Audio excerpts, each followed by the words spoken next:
You know that uncle at the family function? The one wearing a plain kurta, driving a 10-year-old Maruti Swift who never talks about money.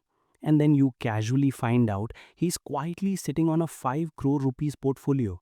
Or maybe a college friend, the one who always said, "Yaar, I'm broke this month." And then one day you see him buying a flat in Pune in cash. How did that happen?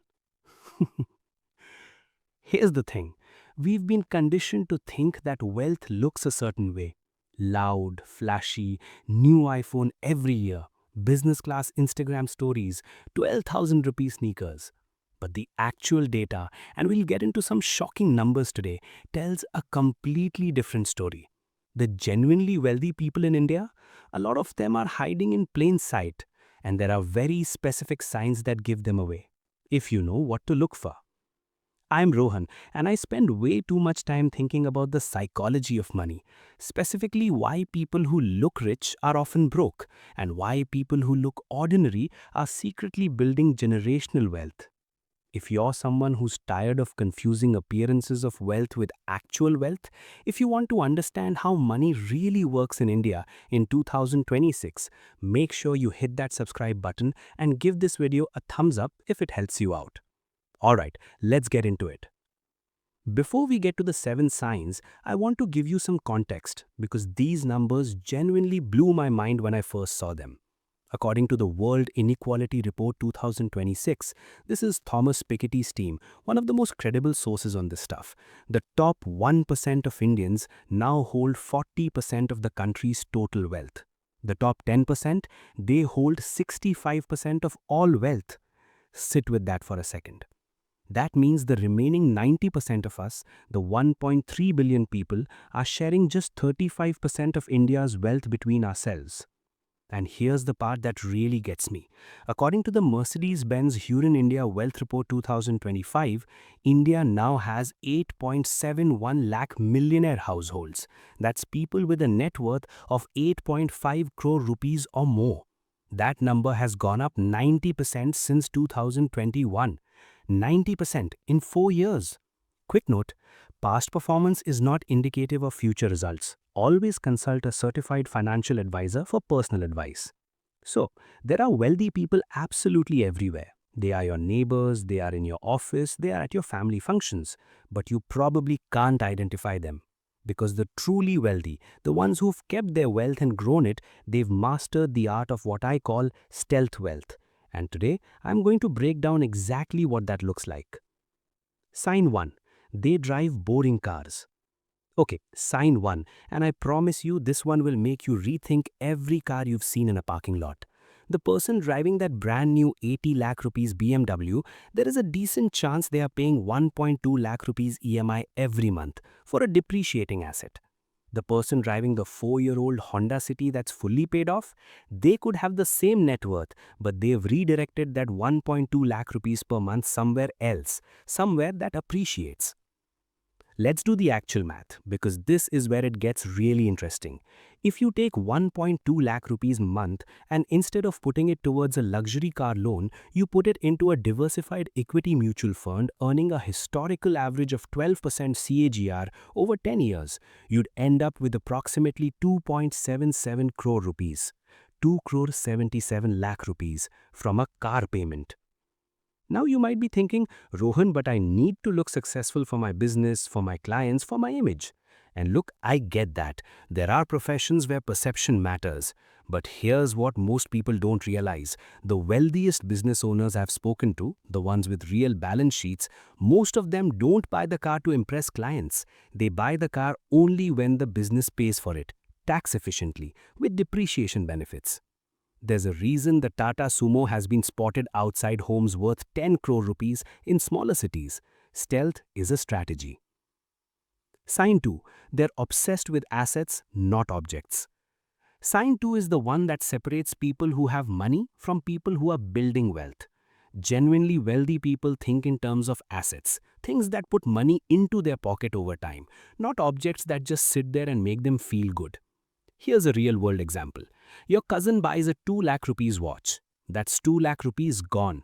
The watch will maybe sell for 80,000 rupees if he's lucky.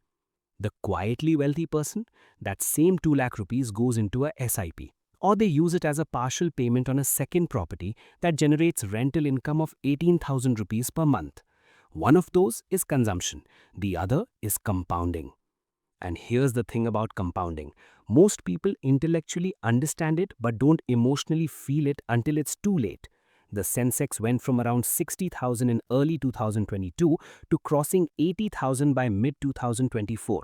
Those who stayed invested, quietly, without noise, without showing off, they made real money. According to the Bernstein report, India's top 1% hold nearly 60% of their wealth in real estate and gold, assets that have historically held value and appreciated over decades. Meanwhile, the middle class is holding most of its wealth in a salary account earning 3.5% savings rate interest while inflation runs at 5 to 6%. That's a negative real return every single year. Sign 3. They talk about money less than anyone else in the room. This one is psychological and I find it fascinating. Think about who talks about money the most in any social gathering. It's usually the person who just bought something new. New phone, new car, new apartment. They want validation. They need you to know. Now think about the quietest person in the room, the one who changes the subject when business comes up, the one who deflects compliments about their lifestyle. There's a psychology principle here called wealth signaling versus wealth building. They're almost mutually exclusive. The more energy you spend signaling that you're wealthy, the less you're actually focused on becoming wealthy. The Waterfield Advisors Women of Wealth 2026 report, which surveyed 169 Indian women with a net worth exceeding 10 crore rupees each, found something telling. The most successful of these investors rated privacy and transparency in their own advisory relationships as their top priority. Not showing off their portfolio, not bragging, privacy. When wealthy people do talk about money, they talk about returns, assets, and tax efficiency, not the price of what they bought. That shift in conversation is a huge tell. Sign 4. They have multiple boring sounding income sources. Okay, sign 4. And this is where it gets really interesting. Ask someone who looks wealthy where they get their money. They'll say my salary or my business. One source, one tap.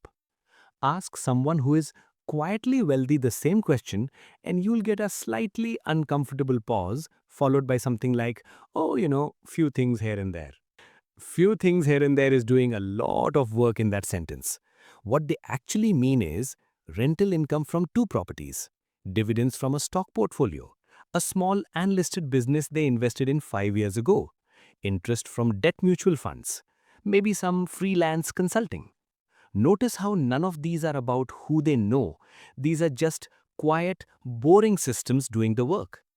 None of these sound sexy. None of them are about I am a crypto millionaire or I made 50 lakh rupees in FNO trading.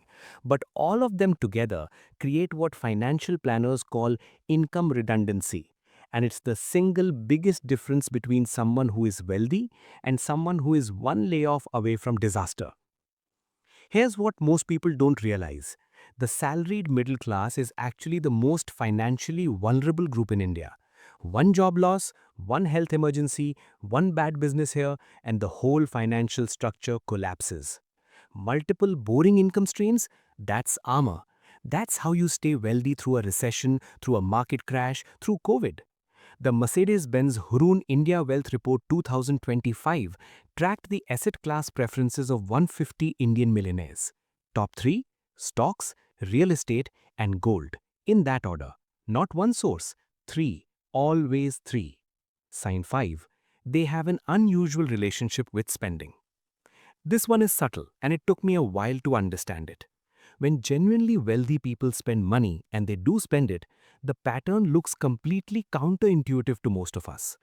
They'll spend 15,000 rupees on a single doctor consultation without blinking, but they'll spend 45 minutes comparing two versions of the same laptop before buying the cheaper one. They'll invest 2 lakh rupees in a professional course or a mentor, but they won't pay 800 rupees extra for business class on a 2-hour flight. Why? Because wealthy people have a very clear mental model of what is worth paying for. Health, non-negotiable. You cannot earn money when your body breaks down. Knowledge that compounds, Non-negotiable. A 50,000 rupees course that helps you earn 5 lakh rupees more is a 10 times return. Looking impressive to people who don't matter, that's where the money stops flowing. This is what I'd call intentional spending, and it's a completely different muscle from being either cheap or being flashy. Now, you might be thinking, Ron, this sounds like those influencers who just say don't eat avocado toast and you will become rich. Look, that's not what I'm saying. I'm not talking about being miserly. I'm talking about being intentional. There's a massive difference. The genuinely wealthy person isn't suffering. They're just selective, and their bank account shows it. Sign 6. Their network looks low-key but is quietly powerful. Okay, sign 6. And this might be the most uncomfortable one to hear. We all know the idea that your network is your net worth, but here's how it actually plays out for stealth wealthy people. And it's very different from what LinkedIn will tell you. They don't go to the big networking events with 300 people and business cards flying everywhere. Instead, they have small, deep, high trust relationships. The CA who has been doing their taxes for 12 years and calls them personally when a tax saving opportunity appears. The mutual fund distributor who actually understands their financial situation, not just the AUM. One or two real estate contacts who call them before a deal goes to market. This is where a lot of the quiet wealth creation in India actually happens, in informal networks, in information asymmetry. That uncle with the Maruti Swift we talked about at the beginning, he probably got a tip on a plot in a developing area 5 years before the metro station was announced nearby. Not because he's special, because he has trusted relationships with people who know things. The latest World Ultra Wealth Report 2025 data shows India now has over 11,800 ultra-high net worth individuals, people with net worth exceeding roughly 250 crore rupees and above. These people didn't build that kind of wealth through salary alone. Information, relationships, and timing deployed quietly is how you get there. And the seventh sign, and this one is my personal favorite, and I think it's the one that really separates genuinely wealthy mindset from everyone else. When the Sensex drops 1500 points in a week, which it did multiple times in 2024 and 2025, what happens in your WhatsApp groups? Panic, forwards, is this the crash? Should I sell everything? Bhai, kya hoga? And then there are some people who go completely quiet. Not because they are frozen in fear, because they are buying. Genuinely wealthy people have trained themselves to be emotionally detached from short-term market movements. Why? Because they understand that their wealth isn't a number on a screen today, it's a trajectory over decades. The Waterfield Advisors data from 2026 found that among India's HNI women investors with net worth above 10 crore rupees, 53% could absorb a 20% portfolio drop without losing sleep. 16% wouldn't even worry until their portfolio had fallen by half. Half. That kind of emotional resilience, that's not natural. It's built. It's built through education, through experience, and through having a financial plan you actually believe in. And here's the most important thing I can tell you today. Calmness during a market crash is not a personality trait. It's a financial preparation habit. The person who panics and sells at the bottom, they've destroyed years of compounding in one emotional decision. The person who quietly SIPs through the volatility, they're buying units at a discount. Who do you think ends up wealthier in 10 years? Okay, look, if you step back and look at all seven signs, the boring car, the asset obsession, the quiet attitude about money, the multiple income streams, the intentional spending, the trusted network, the calm during chaos, there's one single thread running through all of them. Delayed gratification, combined with financial clarity. The genuinely wealthy person in India today is not smarter than you. They're not more talented. They didn't necessarily start with more money. In fact, the Hurun report shows that India's millionaire class has grown by 445% since 2017, and a huge chunk of that growth is first-generation wealth creators. What they did differently is they made a decision quietly, privately, to prioritize their future self over their present image. That's it. That's the whole secret. The guy with the flashy car chose his present image. The uncle with the Maruti Swift chose his future self. And after 10 years, 20 years, the numbers speak for themselves. Alright, I don't want this to be one of those videos where you feel good for 12 minutes and then do nothing. So let me give you 3 very specific things you can do this week. Number 1, run the car math. Whatever you're spending or planning to spend on a depreciating asset, put that monthly amount into a compound interest calculator. See what it looks like in 10 years at 12% returns. I guarantee you it will change how you think about the purchase. Number 2, count your income sources, not your salary, your actual income sources. If you only have one, that's a risk. Even starting an SIP of 5,000 rupees a month in a broad index fund is the foundation of a second income source. Once that asset grows and starts generating dividends, or you set up an SWP later, you've created a brand new tap. Once that tap exists, you open another, then another. The next time the market drops and your WhatsApp explodes with panic, do nothing, literally nothing. Or better, open your investment app and buy a little more. Train the calm. It's a skill. Here's the real talk. In 2026, India is producing millionaires at a pace it never has before in history. The opportunity is genuinely there, but most people are going to watch that wealth creation happen to other people, the quiet, boring car driving, low-key network people, while they spend their energy looking wealthy instead of becoming it. You don't have to be that person. The 7 signs I talked about today aren't about deprivation, they're about redirection. Redirecting energy, attention, and money from your present image to your actual future. And the beautiful thing is, you can start right now with the next financial decision you make. If this video gave you even one new way to think about money, please hit that like button and share this with someone who needs to hear it. Subscribe if you haven't already. I put out content every week on exactly this kind of stuff. And drop a comment below. Which of these 7 signs surprised you the most? I read every comment, genuinely. I'll see you in the next one.